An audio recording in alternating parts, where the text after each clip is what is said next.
Bonjour, bienvenue en direct de Baby Cool. Nous sommes toujours au Parc Floral et aujourd'hui nous sommes bien accompagnés puisque nous allons vous parler du confort et de la sécurité en voiture. C'est très important. Donc aujourd'hui on va vous rappeler les règles, les normes, tout ce qu'on a toujours un petit peu de mal à comprendre, ce qu'il faut faire, ce qu'il faut éviter de faire.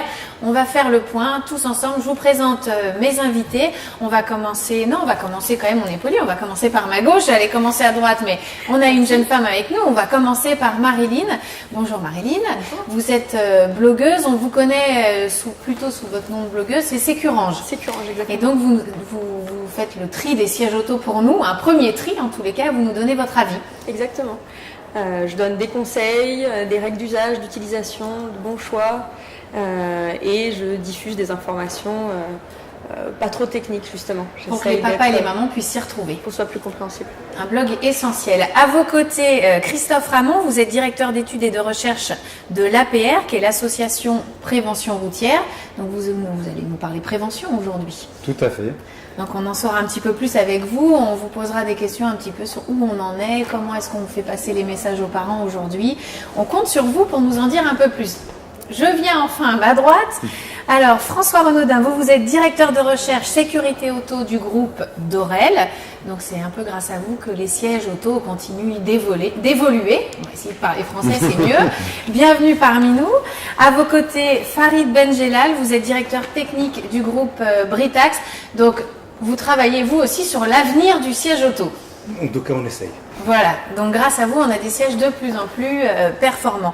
Je reviens vers vous, Christophe, et je voudrais commencer par vous faire réagir sur une étude qui, moi, en tant que journaliste et en tant que maman, m'a un petit peu choquée, qui est sortie en début d'année, c'était en février, si mes souvenirs sont bons, où on nous disait que 2 enfants sur 3 étaient mal attachés en voiture. Alors, je ne parle pas du tout attachés, mais mal attachés. Soit un siège mal fixé, soit une ceinture mal placée, soit des conditions pas respectées en tous les cas. C'est quand même fou qu'aujourd'hui, on en soit encore à 2 sur 3 mal attachés. Oui, d'ailleurs, c'est la 3e étude qu'on fait de ce type-là. On a commencé en 2009 et c'est vrai qu'à chaque fois, on constate que les parents commettent de graves erreurs sur l'installation de leurs enfants. Disons que les erreurs les plus fréquentes sont pour les plus grands déjà, ceux qui doivent mettre un rehausseur. On a tendance à se débarrasser des rehausseurs dès que l'enfant a 6-7 ans, et c'est une erreur. Donc on enlève le rehausseur trop tôt. On l'enlève trop tôt, et souvent on installe mal la ceinture quand on met le rehausseur aussi. Oui, c'est-à-dire elle passe dans le cou directement, surtout des c'est ça ? ceintures qui ne passent pas sous les accoudoirs. Donc vous avez une ceinture qui repose sur le ventre de l'enfant, et donc en cas d'accident, il y a un risque d'accident, un risque de blessure particulier. Et après, pour les tout petits, on commet beaucoup d'erreurs, parce que c'est vrai que les sièges sont quand même assez compliqués à installer. Et puis, c'est vrai qu'il y en a certains, il faut quand même avoir fait des grandes études pour pouvoir comprendre les notices. Vous nous expliquerez pourquoi tout à l'heure. Souvent des enfants qui sont peut-être trop grands ou trop petits dans les sièges qu'on utilise. Et puis aussi pour les tout petits, on a peur de leur faire mal. Et en général, on installe le bébé et puis on n'ose pas tirer sur la sangle de peur que ça empêche de respirer. Voilà. Et si on ne tire pas sur la sangle, l'enfant n'est pas retenu. Donc il y a beaucoup d'erreurs qui sont potentiellement graves en cas d'accident. D'accord.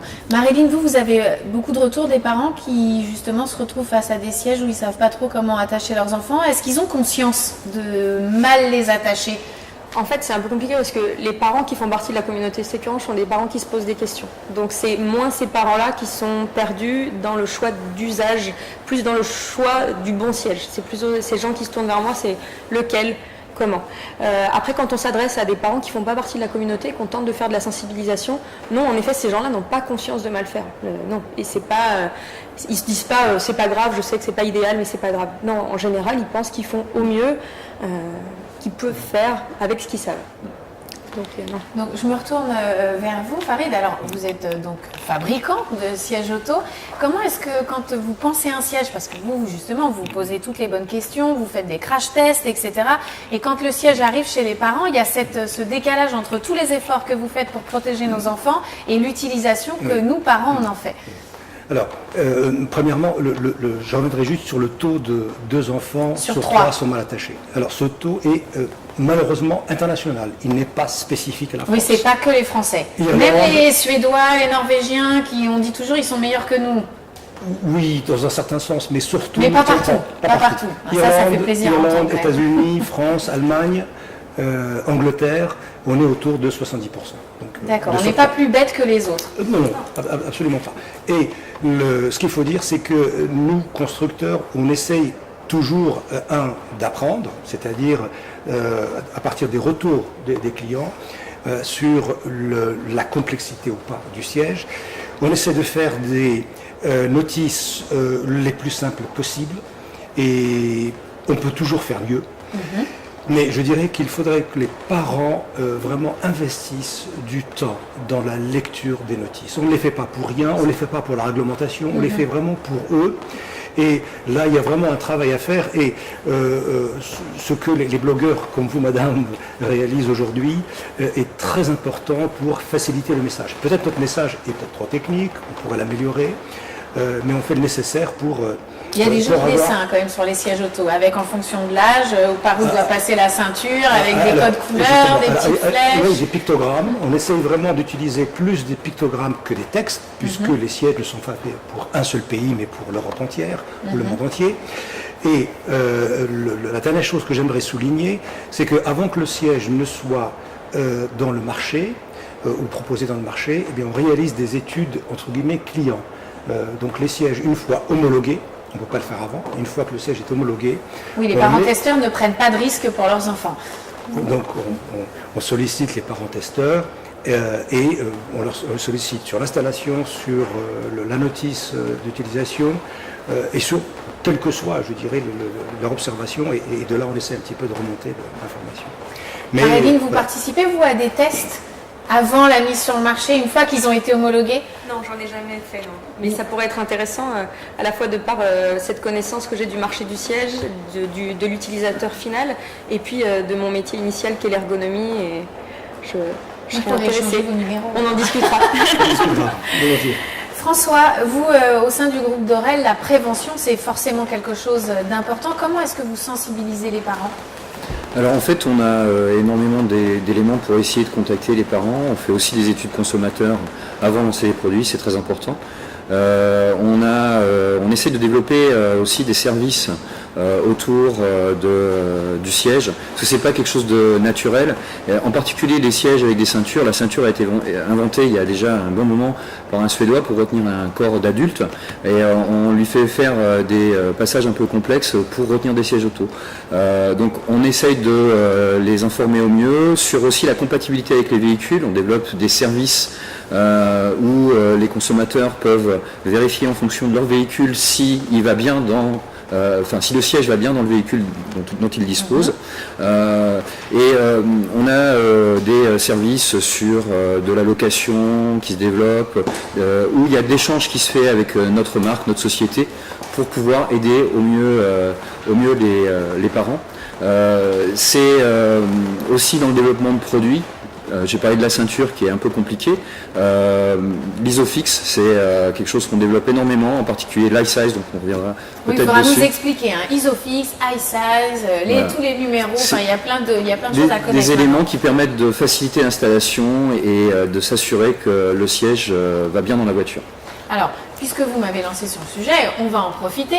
Alors, est-ce que vous pouvez nous rappeler ce que c'est que Isofix ? Parce que ceux qui ont un siège, déjà, ils en ont entendu parler. Alors, mais s'il y a des parents qui attendent un bébé qui ne va pas tarder d'arriver, qui doivent choisir un siège, ils ne savent pas encore ce que c'est, peut-être. Alors, en fait, l'Isofix, c'est un système d'attache dédié qui est fait uniquement pour l'attache des sièges enfants dans la voiture, donc qui est obligatoire sur toutes les voitures de manière formelle depuis 2011, mais qui a déjà commencé bien avant. Donc, le parc est très, très équipé et qui permet une fixation simple.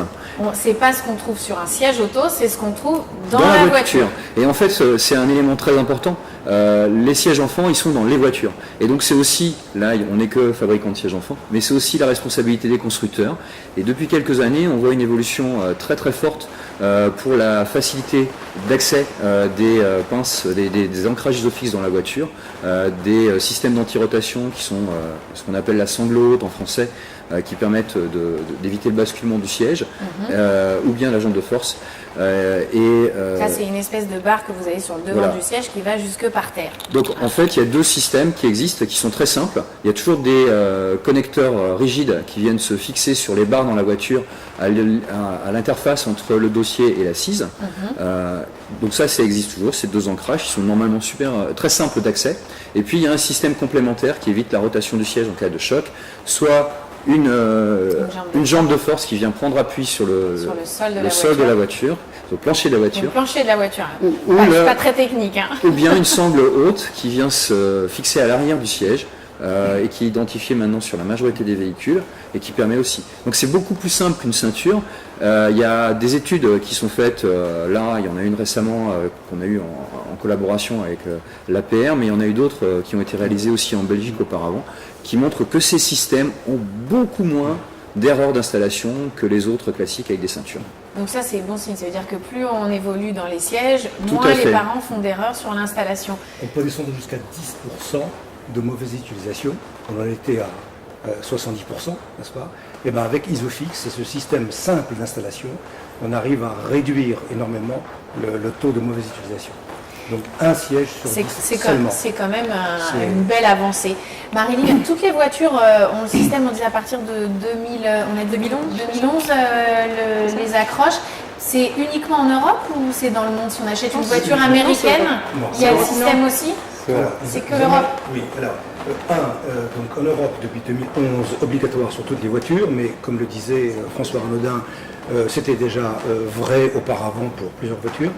Les Américains ont commencé un petit peu plus tôt, donc un petit peu plus tôt à installer le système. Donc ils ont, mais avec une grande différence, ils ont les mêmes ancrages dans la voiture, c'est la même norme, mais comment dirais-je, la réalisation sur le siège enfant. Alors ici, nous avons des crochets, on va appeler ça crochets ou des pinces fixes, Rigides. Eux, rigides. Eux, ils ont des pinces plutôt, on va dire, souples. D'accord. Ok, qu'on appelle soft latch, mais c'est un acronyme. Un terme technique. Un terme technique, soft Si latch. vous êtes passionné par les termes techniques, prenez des notes. Voilà, et qu'on peut aussi trouver, le soft latch, on peut le trouver ici. Mais c'est vraiment la grande différence entre États-Unis et Europe. L'Europe est restée avec des pinces rigides, indéformables. Et cela pour faciliter la facilité d'installation. Tout à fait. D'accord, vous entendez peut-être la pluie tomber, on est au parc floral, aujourd'hui on n'a pas de chance, on n'a pas le soleil, on a la pluie, alors vous l'entendez peut-être un petit peu autour de nous, mais voilà, quand il pleut c'est important, encore plus important d'être bien attaché dans sa voiture. Marilyn, est-ce que vous pouvez nous faire un petit point des grandes normes, des numéros à retenir, alors je suis obligée d'ouvrir mon petit papier parce que moi tout ça de Sur les normes en cours. le 129, le 44, enfin voilà, tout ça, moi j'y comprends rien. Et je ne suis pas la seule. Donc, est-ce que vous pouvez nous briefer sur ce qu'il faut retenir et ce qui est essentiel à avoir en tête quand on va acheter un siège auto? Alors, d'abord les normes. Voilà. D'abord les normes. On commence par ça. Alors du coup, il y a deux normes qui cohabitent en ce moment. Il y a celle que vous connaissez, qui est plus historique, qui est la R44. On en est au 04 aujourd'hui, R4404. Donc C'est une comme norme les historique. mises à jour des téléphones, ça évolue. Exactement, c'est des versionning, exactement. Donc il y a celle que vous connaissez, qui est historique déjà depuis de nombreuses années, où les groupes de sièges étaient classifiés par le poids. Donc voilà, à chaque, vous aviez 5 groupes de poids, du 0, 0 plus, groupe 1, groupe 2, groupe 3. L'idée c'était de couvrir l'utilisation du siège auto de la naissance à 10 ans ou 1m35. D'accord. Aujourd'hui, on va parler en taille de l'enfant, ce qui ne veut pas dire qu'on n'a pas toujours un poids max. Il y a toujours quand même des poids maximum réglementaires pour des raisons de résistance et de sécurité. Donc il ne faut quand même pas oublier ces poids-là. Je trouve qu'on n'en parle pas suffisamment, malheureusement. Donc, mais maintenant, on fonctionne en taille. Pourquoi c'est bien? Parce que souvent, aujourd'hui, on savait qu'un enfant faisait peut-être le poids adéquat pour le siège, mais n'avait pas la stature pour y être quand même en sécurité. Donc on se retrouvait avec des enfants avec le bon poids. On peut avoir des petits. enfants très grands, très minces, des Exactement. enfants très ronds parce que très grands aussi. Christophe, depuis que ça a changé, ça semble aujourd'hui, ça nous semble logique que la morphologie de l'enfant soit plus importante que son âge. Donc, Les deux sont importants. Bon, c'est vrai que c'est une avancée plutôt positive. Cela dit, les parents connaissent souvent mieux le poids de leur enfant que la taille. Notamment à cause de la prise des médicaments, on est plus attentif On se au souvient de poids. la dose poids pour la pipette de Doliprane. C'est pratique. Plus adapté, mais pas forcément plus facile. Tout à fait. Ce qui est important de vérifier aussi, c'est que le siège est compatible avec le véhicule. Et malheureusement, il y a beaucoup de véhicules qui n'ont pas forcément des ancrages à tous les sièges où peuvent venir s'installer les enfants.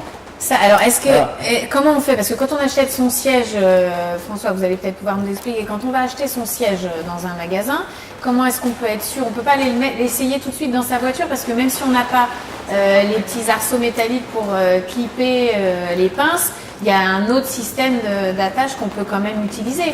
Alors, on n'est pas obligé de changer de marque. Alors les sièges de la nouvelle réglementation, pour l'instant, ils sont que Isofix, et c'est ceux qu'on appelle iSize. Donc si on n'a pas ça dans sa voiture, on ne peut pas l'acheter. Voilà. Mais normalement, très rare. Ce qui est très très rare, et puis il y a une incitation très forte avec d'autres organismes comme l'Euro NCAP pour augmenter le nombre de places iSize dans les voitures. Les constructeurs ont des points, donc on voit une évolution très forte. Et on voit aussi une différenciation sur le marché avec des véhicules plus familiaux qui arrivent. Quand vous achetez, je ne vais pas citer de marque, mais des voitures sportives, vous n'attendez pas forcément à pouvoir facilement mettre vos enfants. Quand vous achetez des véhicules plus typés familiaux, de la Porsche, là il faut qu'il y ait du service. La Ferrari, j'en ai dit 3 comme ça on est bon, on n'a pas hyper envie de mettre un siège autour. Voilà, donc il y a une différenciation qui se fait. Il y a des services, j'en ai parlé tout à l'heure. Dans les mêmes voitures, on est d'accord.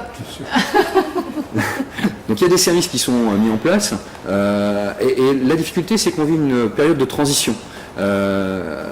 Mais il y a des services qui sont mis en place. Donc nous on a par exemple un système sur internet qui est très simple d'accès. On voit tout de suite si la voiture est compatible avec le siège. Vous avez un smartphone, tout le monde utilise maintenant ces services et c'est vraiment très très simple d'accès. Et puis à terme, la nouvelle réglementation, elle a donc juste un petit bémol sur le poids et la taille.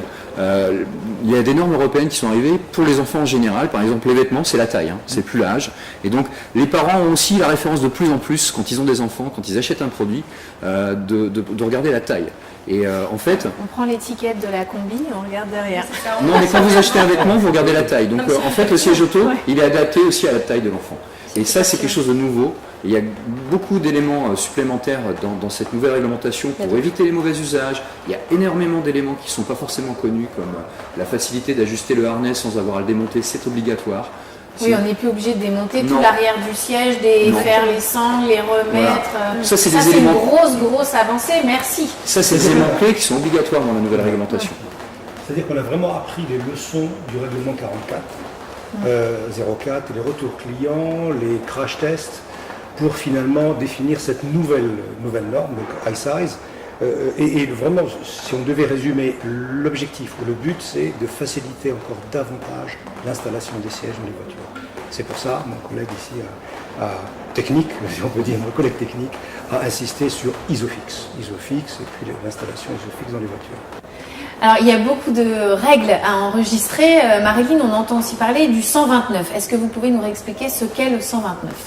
Donc précisément, je vous disais que la norme historique, en effet, c'était R44. Donc du coup, la nouvelle norme, c'est R129, la nouvelle réglementation. Donc l'idée, c'est de faire une transition entre les deux. Donc les deux vont cohabiter un certain temps. Mais on a le temps de la transition, il ne faut pas que les parents s'inquiètent sur l'idée de devoir tout changer maintenant. Donc dans les différences majeures, on a parlé en effet du passage de grouper les sièges par poids, et maintenant on parle par taille. On a parlé un peu plus aussi avec François de systématiser davantage l'Isofix pour éviter les erreurs d'installation. Dans les différences majeures, on a aussi les tests d'homologation des sièges auparavant qui étaient testés uniquement en collision frontale, et maintenant ils sont testés en collision frontale et en collision latérale. Donc on c'est pour ça qu'on voit se développer des choses sur des les protections côtés, latérales plus performantes avec des petites choses qui se dévissent pour faire tampon contre la voiture. En termes de pourcentage, c'est pas négligeable en termes de pourcentage de choc, donc c'est une vraie avancée en termes de protection de l'enfant. Donc il y a ça, et dans les différences majeures, il y a aussi la durée minimum du dos à la route pour les enfants. Donc jusque là, c'était 9 kg minimum, strictement, et c'était déjà peu. Et c'était déjà les parents le faisaient déjà même avant, et c'était peu. Maintenant, on va passer à 15 mois minimum. Et donc c'est déjà une belle avancée, même si l'idéal c'est de continuer le plus longtemps possible. 2 ans, 4 ans, ça peut paraître beaucoup. Je vous coupe parce que effectivement, pour en avoir parlé avec les fabricants, il n'y a aucun doute sur l'utilité du dos à la route. Enfin, je veux dire, tout le monde est convaincu. Moi, en tant que maman, je tape dans le micro, ça va pas aller. Moi, en tant que maman, j'ai quand même une inquiétude, c'est que moi, je vois bien les enfants, ils grandissent et ils grandissent aussi des jambes. Oui. Et donc, dos à la route, à un moment donné, ils ont quand même face à eux un dossier. Ça me semble un peu compliqué de poser les jambes d'un enfant de 4 ans. C'est une inquiétude que tous mes lecteurs vont avoir la première fois qu'ils vont arriver sur Sécurange. Et c'est une inquiétude que j'ai eue moi-même la première fois qu'on m'a parlé du dos à la route. C'est un faux problème. Pour 2 raisons. Déjà parce que les sièges qui sont conçus pour les enfants dos à la route, oui, il est d'accord avec moi. Déjà, les sièges qu'on conçoit pour faire durer le dos à la route longtemps, déjà sont conçus pour. Donc ils offrent déjà plus d'espace que l'image que souvent ont les parents en tête, c'est le cosy. C'est des sièges qui ont été conçus pour, ils offrent de l'espace. Et ensuite, il y a le confort des enfants qui n'est pas le confort des adultes. Mettez un enfant à table sur un canapé, vous aurez plus de mal à les faire se tenir assis droit que de les faire se tenir en tailleur, les jambes pliées. C'est des postures qui sont naturelles chez eux. Pour avoir des enfants maintenant qui voyagent un de dos, un de face, finalement même de face, ils voyagent le plus souvent les jambes pliées. Parce que finalement, les jambes ballottantes dans le vide, c'est pas plus agréable que d'avoir les jambes repliées. Donc c'est vraiment un faux problème. Et on a tout le temps, on fait l'amalgame, moi parent, je n'aimerais pas voyager comme ça. Pour les enfants, ils ne se posent pas la question. Si c'est évident pour vous que c'est beaucoup mieux et que vos enfants voyagent comme ça, chez nous, ils ne touchent pas les prises électriques et ils voyagent dos à la route. Voilà. Du jour où c'est évident pour vous, c'est évident pour eux, en fait. Mais moi, je me pose une autre question, la taille des jambes, effectivement, mais ça, Marilyn vient de répondre. François, les voitures, elles sont toutes adaptées parce que Marilyn nous a parlé d'espace. Donc ça veut dire qu'il faut avancer le siège avant. Voilà. Il faut de la place en fait. Et ça c'est une Tant qu'on n'a pas la même voiture que Farid et moi, ça va. Voilà. En fait, il y a de plus en plus de voitures urbaines qui se développent avec des soucis de consommation ou de facilité de stationnement en ville qui n'offrent pas suffisamment de place. Où il faut faire des aménagements, condamner la place avant pour pouvoir récupérer. Donc c'est un souci et malheureusement c'est la tendance du marché automobile qui n'est pas pilotée par la sécurité enfant. Clairement, dans les premiers échanges qu'on a eus, le dos à la route jusqu'à 99 ans, c'est ce qu'il y a de mieux. Malheureusement... En conduisant, c'est dur, le dos à la route, mais... Malheureusement, les voitures sont faites sont conçues pour que les personnes soient installées face à la route. Donc il y a un moment où ça devient compliqué, surtout dans les toutes petites voitures, et là il y a des solutions et il faut essayer d'apporter de nouvelles solutions. Le message du dos à la route, vous y travaillez beaucoup auprès des parents ? Alors déjà, on voit que c'est une réalité. Pour les tout petits, les parents utilisent des sièges dos à la route, ce qui n'était pas le cas il y a 5-6 ans. Donc il y a une évolution assez favorable sur le sujet. Donc effectivement, notre message, c'est de dire que c'est la position qui protège le mieux l'enfant. Parce que pour un tout petit, il a une grosse tête par rapport au corps, il a des muscles du cou qui ne sont pas encore bien constitués. Et en cas de choc, c'est vrai que c'est le dossier qui va retenir la tête et le dos de l'enfant, et donc on aura beaucoup moins de blessures au niveau du cou. Oui, ça c'est un argument forcément qu'on est obligé de retenir. Est-ce qu'on peut, avant de passer aux questions des internautes, rappeler aux parents quelques points essentiels des règles de sécurité de base qu'il faut absolument faire quand on installe son enfant dans la voiture ? Alors tout à l'heure on l'a dit, effectivement il faut lire la notice, installer le siège dans le bon sens, avec les bons passages de la ceinture, ça c'est très important. Après ça c'est mon conseil, on peut essayer de le faire aussi avant que l'enfant soit né, c'est malin. D'expérience. Éventuellement, ça commence dès la sortie de la maternité d'ailleurs. Après, il y a toutes les vérifications qu'on va faire tous les jours. Si on a une sangle, une ceinture qui est vrillée, détendue, c'est qu'il y a un problème. Si la ceinture passe pas bien sur l'épaule de l'enfant, par exemple, elle passe derrière l'épaule, sur le côté. Si elle démarre un peu trop voilà. bas. Si l'enfant a tendance à passer l'épaule par-dessus la ceinture, c'est que ça le gêne, c'est que la ceinture est mal réglée en hauteur. Les enfants grandissent vite et on a besoin régulièrement de vérifier que le bassin de la ceinture passe au bon niveau derrière l'épaule. Puis après, on a des erreurs pour les plus grands et notamment une ceinture qui passe pas sur le haut des cuisses, qui passe par-dessus les accoudoirs. Il faut bien la passer sous les accoudoirs pour qu'elle soit au niveau des hanches en fait. Tout à fait. Puis après, on a les erreurs saisonnières. L'été, il fait chaud, la ceinture hérite, donc on a tendance à la dégager sur le côté de l'épaule. Et l'hiver, on a les grosses doudounes. Donc alors l'été, on achète une petite housse en coton qui peut protéger un peu la ceinture pour pas que ça pique dans le cou et on la garde bien placée. Effectivement. Et l'hiver, qu'est-ce qu'on fait? On n'enlève pas son manteau. On n'enlève pas son manteau. Voilà. En général, la ceinture n'est pas assez tendue parce qu'on a la grosse doudoune. Donc il faut absolument se dévêtir. On enlève le manteau avant de mettre l'enfant dans le siège auto. Tout à fait. Très important. Donc on rappelle bien les règles de base. Et je me retourne vers vous, Farid. Au niveau des fabricants, vous réfléchissez à un système, alors peut-être que ça existe déjà, hein, mais qui nous garantirait que la ceinture est assez tendue, par exemple. Parce que ça, c'est une erreur qui est très fréquente. J'ai la chance d'assister à quelques présentations. Alors, on est dans un salon, hein. C'est normal, vous entendez les appels au micro aussi. On nous avait fait faire le test une fois en nous disant, bah voilà, installez l'enfant comme vous pensez. On l'a fait et après on nous a montré, bah, il manque tout ça. Et en fait, c'est fou. On a l'impression pourtant d'avoir bien serré. Est-ce que vous, fabricants, vous réfléchissez à une solution qui permettrait aux parents d'être sûrs d'avoir assez tendu la sangle? Alors la solution existe déjà. Voilà. Depuis Je suis trop vieille en fait, c'est ça. Non, depuis un certain nombre d'années, et elle consiste en fait en un système qui permet de tendre la ceinture ou de mettre en tension la ceinture de la voiture. C'est-à-dire d'enlever le jeu de ceinture qui puisse exister, hein, et deux, de tendre la ceinture, ce qui permet en cas d'accident, de mieux retenir le siège par rapport à la voiture. D'accord. Deuxième élément, mise en tension du harnais. On a évoqué tout à l'heure que les parents ont peur finalement de tendre la ceinture du harnais, celle qui retient l'enfant dans le siège. Et là, il y a aussi un système qui existe depuis un certain nombre d'années, qui a été développé, qui indique aux parents, à un certain moment, une fois que la ceinture a été bien tendue, il y a un clic ou un bruit sonore qui va dire « c'est bon, vous avez atteint la tension qu'il faut, c'est bon, Plus vous avez après, bien... vous l'étouffez. » Non, surtout pas, puisque le système a été étudié justement pour ne pas qu'il y ait de conséquences de ce type. Très bien. Bon, bah alors merci pour toutes ces bonnes pratiques qu'on retient bien, parce que c'est vraiment, on le rappelle, hein, un accident quand ça arrive, si on est bien attaché, ça évite des grosses blessures, donc vraiment très très important. Alors on a quand même des questions d'internautes. On en a 3 qu'on a sélectionnées, qu'on va vous poser. La première, elle est de Marion. Est-ce qu'on peut attacher les enfants avec leur manteau? Alors on y a répondu, mais comme c'est très important, Marilyn, je vous laisse répondre à cette question. Est-ce qu'on peut laisser les enfants avec un manteau dans un siège? Non, absolument pas. Les parents ont tendance à penser qu'ils servent suffisamment bien. Parce que c'est vrai qu'il y en a qui font quand même la démarche de bien faire, même avec le manteau.